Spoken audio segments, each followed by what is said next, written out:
ಸಮಾಲೋಚನೆ ಡಿಜಿಟಲ್ಗೆ ಸ್ವಾಗತ. ಕೇಂದ್ರ ಸರ್ಕಾರವು ಖೇಲ್ ಇಂಡಿಯಾ ಕೇಂದ್ರವನ್ನು ರಾಮನಗರ ಕರ್ನಾಟಕ ಸಾಹಸ ಕಲಾ ಅಕಾಡೆಮಿ ಕೇಂದ್ರಕ್ಕೆ ಅನುಮತಿ ನೀಡಿದೆ. ರಾಜ್ಯದಲ್ಲೇ ಪ್ರಥಮವಾಗಿ ನಮ್ಮ ಸಂಸ್ಥೆಯು ಪಾತ್ರವಾಗಿದೆ. ವಿಶೇಷವಾಗಿ ಮಲ್ಲಕಂಬ ಉತ್ತರ ಕರ್ನಾಟಕದಲ್ಲಿ ಪ್ರಸಿದ್ಧಿಯಾಗಿದ್ದರೂ ರಾಮನಗರಕ್ಕೆ ಈ ಕೇಂದ್ರ ದೊರಕಿರುವುದು ಸಂತೋಷ ತಂದಿದೆ. ಈ ಕೇಂದ್ರ ಬರಲು ಸಹಕಾರ ನೀಡಿದ ಜಿಲ್ಲಾಡಳಿತ, ಯುವಜನ ಕ್ರೀಡಾ ಇಲಾಖೆಗೆ ನನ್ನ ಕೃತಜ್ಞತೆಗಳನ್ನು ತಿಳಿಸುತ್ತೇನೆ ಎಂದು ಡಾಕ್ಟರ್ ಆಸನ್ ರಘು ತಿಳಿಸಿದ್ದಾರೆ. ಕಲಾ ಅಕಾಡೆಮಿ ಕರ್ನಾಟಕ ಸಾಹಸ ಕಲಾ ಅಕಾಡೆಮಿ 1986ರಲ್ಲಿ ಸ್ಥಾಪನೆಯಾಗಿ 86ರಿಂದ 2000 ದಶಕದವರೆಗೂ ಚಲನಚಿತ್ರ ರಂಗದಲ್ಲಿ ಸಾಹಸ ಕಲಾವಿದರನ್ನು ಬೆಳೆಸಲು ಕಾರಣೀಕರ್ತರಾಗಿ ಅವರಿಗೆ ತರಬೇತಿ ನೀಡಿ ಉತ್ತಮ ಕಲಾವಿದರನ್ನ ಚಿತ್ರರಂಗಕ್ಕೆ ರಂಗಭೂಮಿ ಕೊಟ್ಟಿದ್ದೀವಿ.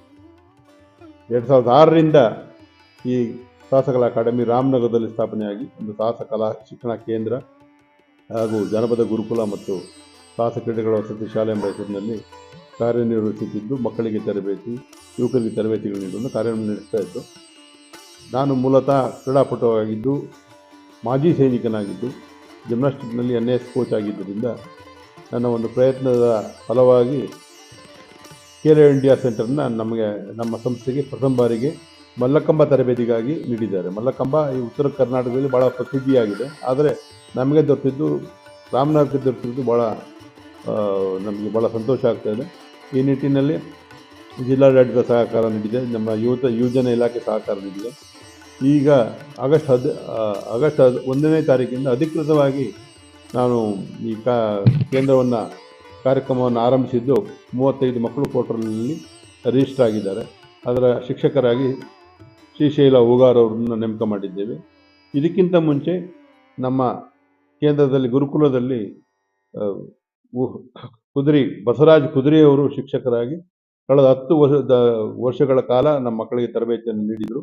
ಅವರು ದೇಸಿ ತರಬೇತಿಯಲ್ಲಿ ಭಾಳ ಪ್ರವೀಣರಾಗಿದ್ದಾರೆ. ಶ್ರೀಶೈಲ ಅವರು ಆಧುನಿಕ ಮತ್ತು ತಂತ್ರಜ್ಞಾನ ಜೊತೆಗೆ ಒಂದು ಮೆಥಡಿಕಲ್ ಆಗಿ ನೀಡುವಂಥ ಒಂದು ತರಬೇತಿ ನೀಡುವಂಥ ಕಾರ್ಯದಲ್ಲಿ ಭಾಳ ಪ್ರಸಿದ್ಧರಾಗಿದ್ದು, ಉತ್ತಮ ಕ್ರೀಡಾಪಟು ಆಗಿದ್ದಾರೆ. ಅವರಿಗೆ ಈ ನಮ್ಮ ಸೆಲೆಕ್ಷನ್ ಸಮಿತಿ ಆಯ್ಕೆ ಮಾಡಿ ಇಲ್ಲಿ ಶಿಕ್ಷಕರಾಗಿ ನೇಮಿಸಿದೆ. ಈಗ ಕಾರ್ಯನಿರ್ವಹಿಸಿ ಈಗಾಗಲೇ ನಾವು ಜಿಲ್ಲಾ ಮಟ್ಟದ ಆಯ್ಕೆ ಆಗಿ ತಂಡಗಳು ರಾಜ್ಯ ಮಟ್ಟದಲ್ಲಿ ಬಾಗಲಕೋಟೆಯಲ್ಲಿ ಭಾಗವಹಿಸಿದ್ರು 18 ಜನ. ಒಬ್ಬ ವಿದ್ಯಾರ್ಥಿ ಈಗ ರಾಷ್ಟ್ರೀಯ ಮಟ್ಟಕ್ಕೆ ಆಯ್ಕೆ ಆಗಿದ್ದಾರೆ. ಅವರು ಮುಂದಿನ ತಿಂಗಳು ಉಜ್ಜಯಿನಿಯಲ್ಲಿ ಕಾರ್ಯಕ್ರಮಕ್ಕೆ ಹೋಗ್ತಾ ಇದ್ದಾರೆ. ಇದು ನಮ್ಮ ಒಂದು ಬೆಳವಣಿಗೆ. ಜೊತೆಗೆ ನಾವು ಕುಸ್ತಿ, ವೇಟ್ ಲಿಫ್ಟಿಂಗು, ಬಾಕ್ಸಿಂಗು, ಜಿಮ್ನಾಸ್ಟಿಕ್ಸು ಮತ್ತು ಗ್ರಾಮೀಣ ಕ್ರೀಡೆಗಳಾದ ದೊಣ್ಣೆವರ್ತೆ, ಕತ್ತಿವರ್ತೆ, ಗುರಾಣಿ ನನ್ನ ಒಂದು ವೃತ್ತಿಪರ ಆ ವೃತ್ತಿಯಲ್ಲಿ ನಾನು ಹೆಸರನ್ನು ಪಡೆದಿದ್ದು, ಅದರಿಂದಲೇ ನಾನು ಒಂದು ಹೆಸರಾಂತ ಕಲಾವಿದರನಾಗಿ ಹೊರಹೊಮ್ಮಿದ್ದೇನೆ. ಅದನ್ನು ಮಕ್ಕಳಿಗೆ ಕಲಿಸುವಂಥ ಯೋಜನೆಯನ್ನು ಇಲ್ಲಿ ಹಾಕ್ಕೊಂಡಿದ್ದೇವೆ. ರಾಮನಗರದ ಜನತೆ ಈಗ ಮಕ್ಕಳನ್ನ ಕಳಿಸ್ತಾ ಇದ್ದಾರೆ. ಭಾಳ ಸಂತೋಷದ ವಿಷಯ. ಈಗ 10 ದಿನಗಳ ಕಾಲ ಕ್ಯಾಂಪಿಗೆ ಒಂದು ಶಿಬಿರವನ್ನು ಮಾಡಬೇಕು, ಖೇಲ್ ಇಂಡಿಯಾದ ಮಲ್ಲಕಂಬ ಕೇಂದ್ರವನ್ನು ಮಾಡಬೇಕು ಅಂತೇಳಿ ತರಬೇತಿ ಶಿಬಿರವನ್ನು ಆರಂಭಿಸಿದ್ದೇವೆ. ಈಗ ಹೊರ ಬಾಗಲಕೋಟು ಮತ್ತು ಬೆಳಗಾವಿ ಅಲ್ಲಿಂದ 30 ಮಕ್ಕಳು ಬಂದಿದ್ದಾರೆ. ಜೊತೆಗೆ ನಮ್ಮ ಕೇಂದ್ರದ ಇಲ್ಲಿರುವ 30 ಮಕ್ಕಳು ಸೇರಿ 60 ಮಕ್ಕಳಿಗೆ ಉಚಿತವಾಗಿ ತರಬೇತಿಯನ್ನು ನೀಡ್ತಾ ಇದ್ದೇವೆ. ಜೊತೆಗೆ ಊಟ ವಸತಿ ಸೌಲಭ್ಯವನ್ನು ನಾವು ಇಲ್ಲೇ ಒದಗಿಸಿದ್ದೇವೆ. ಇದು ಮುಂದಿನ ದಿನಗಳಲ್ಲಿ ಅಧಿಕೃತವಾಗಿ ಈಗ ಉದ್ಘಾಟನೆ ಆಗಬೇಕಾಯಿತು. ಭಾನುವಾರ ಇದರ ಒಂದು ಉದ್ಘಾಟನೆಯನ್ನು ನಮ್ಮ ನಗರಸಭಾ ಅಧ್ಯಕ್ಷರಾದ ಈಗಷ್ಟೇ ಚುನಾಯಿತರಾದಂಥ ಶ್ರೀ ಶೇಷಾದ್ರಿ ಅವರು ಉದ್ಘಾಟಿಸಿದ್ದಾರೆ. ಈ 10 ದಿನಗಳ ಕಾರ್ಯಕ್ರಮದ ಕೊನೆಯಲ್ಲಿ ನಮ್ಮ ಜಿಲ್ಲಾಧಿಕಾರಿಗಳನ್ನ ಮತ್ತು ಸಂಸದರನ್ನ ಇಲ್ಲಿಗೆ ಆಹ್ವಾನಿಸುವ ಪ್ರಯತ್ನ ಮಾಡ್ತಾ ಇದ್ದೀವಿ. ಇದು ಅವರ ಗಮನಕ್ಕೆ ಹೋಗಬೇಕು. ಇಂಥದ್ದೊಂದು ಕೇಂದ್ರ ನಡೀತಾ ಇದೆ, ಮಕ್ಕಳಿಗೆ ಅನುಕೂಲ ಆಗಬೇಕು ಅಂದರೆ ನಮ್ಗೆ ಆರ್ಥಿಕವಾಗಿ ಯಾವುದೇ ಸೌಲಭ್ಯಗಳಿಲ್ಲ. ಅವ್ರನ್ನ ರಾಜ್ಯ ಮತ್ತು ರಾಷ್ಟ್ರ ಮಟ್ಟಗಳಲ್ಲಿ ನಾವು ಕಳಿಸ್ಬೇಕಾದ್ರೆ ಭಾಳ ತೊಂದರೆಗಳನ್ನ ಅನುಭವಿಸ್ತೀವಿ. ಕಾರಣ ಅಂದರೆ ಅವರಿಗೆ ಬಸ್ ಚಾರ್ಜ್ಗಳು ಕೊಡುವಷ್ಟು ಶಕ್ತಿ ನಮ್ಮಲ್ಲಿಲ್ಲ. ಇಂಥ ಭಾಳಷ್ಟು ಸಮಸ್ಯೆಗಳಿದೆ. ಇದು ಕ್ರೀಡಾ ಇಲಾಖೆ, ಜಿಲ್ಲಾಡಳಿತ ಮತ್ತು ನಮ್ಮ ಪೋಷಕರೆಲ್ಲ ಇದಕ್ಕೆ ಸಹಕಾರ ನೀಡಿದಲ್ಲಿ ಇದು ಒಂದು ರಾಷ್ಟ್ರ ಮಟ್ಟದ ಒಂದು ಅದ್ಭುತವಾದ ಕೇಂದ್ರವಾಗಿ ಬರುತ್ತೆ ಅಂತ ಹೇಳಿ ನಾನು ಆಸೆ ಪಡ್ತೀನಿ. ಜೊತೆಗೆ ನಮ್ಮ ಸಂಸ್ಥೆಯ ಕಾರ್ಯದರ್ಶಿಗಳಾದ ನಾಗರಾಜ್ ಅವರು ಇದ್ದಾರೆ. ಭಾಳ ಶ್ರಮವಹಿಸಿ ಈ ಕಾರ್ಯಕ್ರಮಗಳು ನಡೆಸ್ತಾ ಇದ್ದಾರೆ. ಮಕ್ಕಳ ಬಗ್ಗೆ ಎಲ್ಲ ಚಿಂತನೆಗಳನ್ನ ಇಟ್ಕೊಂಡು ಯಾರಿಗೂ ಏನು ತೊಂದರೆಗಳಾಗದಾಗೆ ಆರೋಗ್ಯದ ಬಗ್ಗೆ ಆಗಲಿ, ಊಟದ ಬಗ್ಗೆ ಆಗಲಿ ಭಾಳ ನಿಗಾವಹಿಸಿ ಕೆಲಸ ಮಾಡ್ತಾ ಇದ್ದೀವಿ. ಭಾಳ ನಿಟ್ಟಿನಲ್ಲಿ ಕೆಲಸ ಮಾಡ್ತಾ ಇದ್ದೀವಿ. ಸಹಕಾರ ಸಿಕ್ಕಲ್ಲಿ ಇದು ರಾಷ್ಟ್ರೀಯ ಮಟ್ಟದ ಒಂದು ದೊಡ್ಡ ಕೇಂದ್ರವನ್ನಾಗಿ ರಾಷ್ಟ್ರದಲ್ಲಿ ಹೆಸರಾಂತ ಕೇಂದ್ರವನ್ನಾಗಿ ಮಾಡುವಂಥ ಉದ್ದೇಶನ ಹೊಂದಿದ್ದೇವೆ. ಈಗ ನಮ್ಮ ಶಿಕ್ಷಕರಾದ ಶೈಲೇಶ್ ಅವರು, ನಾನೊಬ್ಬ ಚಲನಚಿತ್ರ ರಂಗದ ಸಾಹಸ ಕಲಾವಿದನಾಗಿ, ಸಾಹಸ ನಿರ್ದೇಶಕನಾಗಿ ಕಣಗಾಲ್ ಪುಟ್ಟಣ್ಣವರ ನೇತೃತ್ವದಲ್ಲಿ 1980ರಲ್ಲಿ ಸಾಹಸ ನಿರ್ದೇಶಕರಾಗಿ ಬಂದೆ. ಚಿತ್ರರಂಗದಲ್ಲಿ ಸುಮಾರು 150ಕ್ಕೂ ಹೆಚ್ಚು ಚಿತ್ರಗಳಲ್ಲಿ ಸಾಹಸ ನಿರ್ದೇಶಕರಾಗಿ ಕೆಲಸ ಮಾಡಿದ್ದೇನೆ. ಹಾಗೂ ಚಿತ್ರರಂಗದಲ್ಲಿ ಸಾಹಸ ಕಲಾವಿದರನ್ನು ಬೆಳೆಸುವಲ್ಲಿ ನಾನು ಚಿತ್ರರಂಗದ ಸಾಹಸ ಕಲಾವಿದರು ಕಾರ್ಮಿಕರನ್ನು ಬೆಳೆಸುವಲ್ಲಿ ನಾನು ಭಾಳಷ್ಟು ಶ್ರಮಪಟ್ಟು ಇವತ್ತು ಕನ್ನಡ ಚಿತ್ರರಂಗ ಸ್ವತಂತ್ರವಾಗಿ ನಮ್ಮ ರಾಜ್ಯದಲ್ಲಿ ನೆಲೆಯೂರಿದೆ.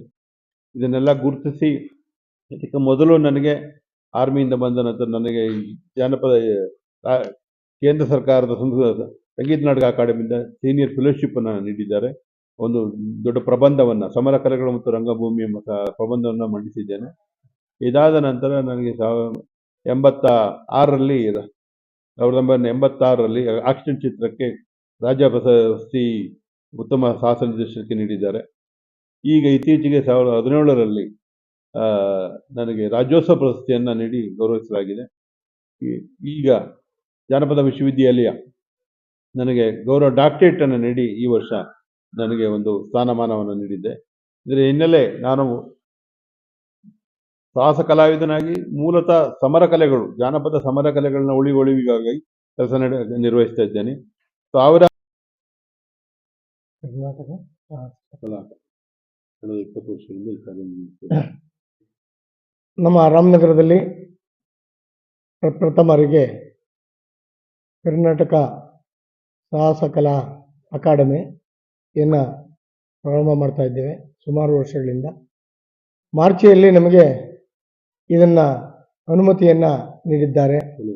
ಖೇಲೋ ಇಂಡಿಯಾ ತರಬೇತಿ ಕೇಂದ್ರವನ್ನು ಇವತ್ತು ನಾವು ಅದನ್ನು ಮಾರ್ಚಿಯಿಂದ ಪ್ರಾರಂಭ ಮಾಡಿ ಇವತ್ತು 60 ಮಕ್ಕಳಿಗೆ ಇಲ್ಲಿ ಟ್ರೈನಿಂಗನ್ನು ನೀಡ್ತಾ ಇದ್ದೇವೆ. ಈಗಾಗಲೇ 30 ಮಕ್ಕಳು ನೋಂದಣಿಯನ್ನು ಮಾಡಿಕೊಂಡಿದ್ದಾರೆ. ಇನ್ನು 30 ಮಕ್ಕಳು ಅತಿ ಶೀಘ್ರದಲ್ಲೇ ಬರ್ತಾರೆ ಅಂತ ಹೇಳೋದಕ್ಕೆ ಇಷ್ಟಪಡ್ತೀನಿ. ನಾವು ಕಬಡ್ಡಿ, ಬಾಕ್ಸಿಂಗ್ ಮತ್ತು ಕುಸ್ತಿ ಇವನ್ನು ಸಹ, ಫೈಟಿಂಗ್, ವೆಯ್ಟ್ ಲಿಫ್ಟ್ ಇವೆಲ್ಲ ಕೇಳಿದ್ದೇವೆ. ಅದನ್ನು ಸಹ ಅವ್ರಿಗೂ ಅತಿ ಶೀಘ್ರದಲ್ಲೇ ಕೊಡಬೇಕು ಅಂತೇಳಿ ನಾವು ಪ್ರಾರ್ಥನೆಯನ್ನು ಮಾಡ್ತಾ ಇದ್ದೇವೆ.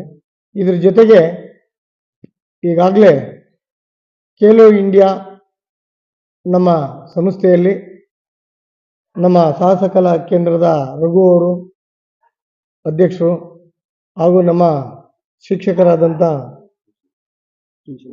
ಶ್ರೀಶೈಲ ಅವರು ಒಂದು ಒಳ್ಳೆಯ ರೀತಿಯಲ್ಲಿ ನಡೆಸ್ಕೊಂಡು ಹೋಗ್ತಾ ಇದ್ದೇವೆ.